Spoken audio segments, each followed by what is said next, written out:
नमस्कार प्यारे भक्तों, आज हम हनुमान जी महाराज के कुछ खास मंत्रों का 108 बार जाप करने वाले हैं। अगर आप भी मेरे साथ इन मंत्रों का उच्चारण करते हैं तो आपकी सारी समस्या का अंत हो जाएगा।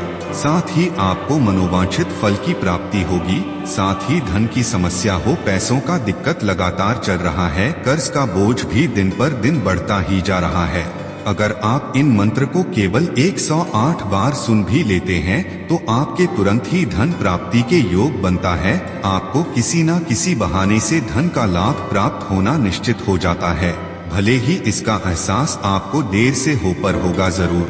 साथ ही अगर आपके घर में हमेशा अशांति का माहौल बना रहता है तो घर में भी खुशहाली आती है। रोग, बीमारी, दुख दर्द से आपके साथ साथ आपके परिवार भी कोसों दूर रहता है। आप मंत्र सुनने के बाद लगातार तरक्की की सीढ़ियां चढ़ने लगते हैं। सफलता और भाग्य भी आपका साथ देने लगता है। आपका जीवन खुशियों से भर जाता है। बस आपको मेरे साथ इस मंत्र का उच्चारण पूरा 108 बार कर लेना है। अगर आप रोज ऐसा करते हैं तो ये तो सोने पे सुहागा हो जाएगा। बस आपको इस बात का हमेशा ध्यान रखना है कि जब आप मंत्र उच्चारण करें तो पूरा 108 बार करें, बीच में आधा अधूरा बिल्कुल ना छोड़े, नहीं तो कोई लाभ प्राप्त नहीं होता है। मुझे पूरी उम्मीद है आप ऐसी गलती बिल्कुल भी नहीं करेंगे। तो चलिए मंत्र जाप शुरू करते हैं। ओम अंगारकाय नमः।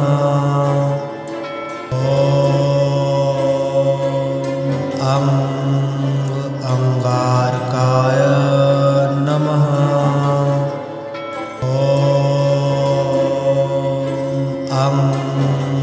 अंगारकाय नमः। ओम अंगारकाय नमः। ओम अंगारकाय नमः।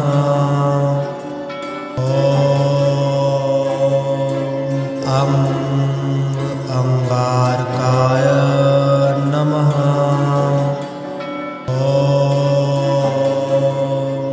ओम अंगारकाय नमः।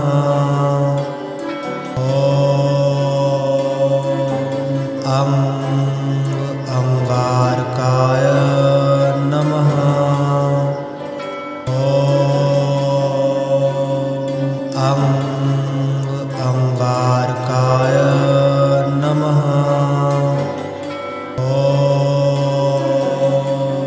ओम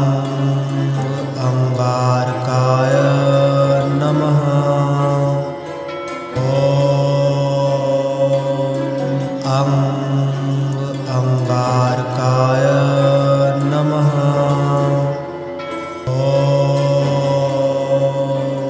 ओम अंगारकाय नमः।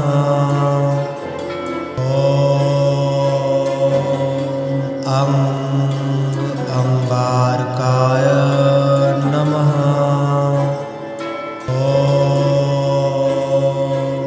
ओम अंगारकाय नमः।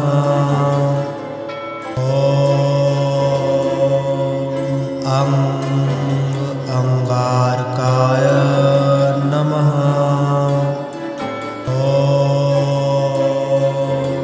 ओम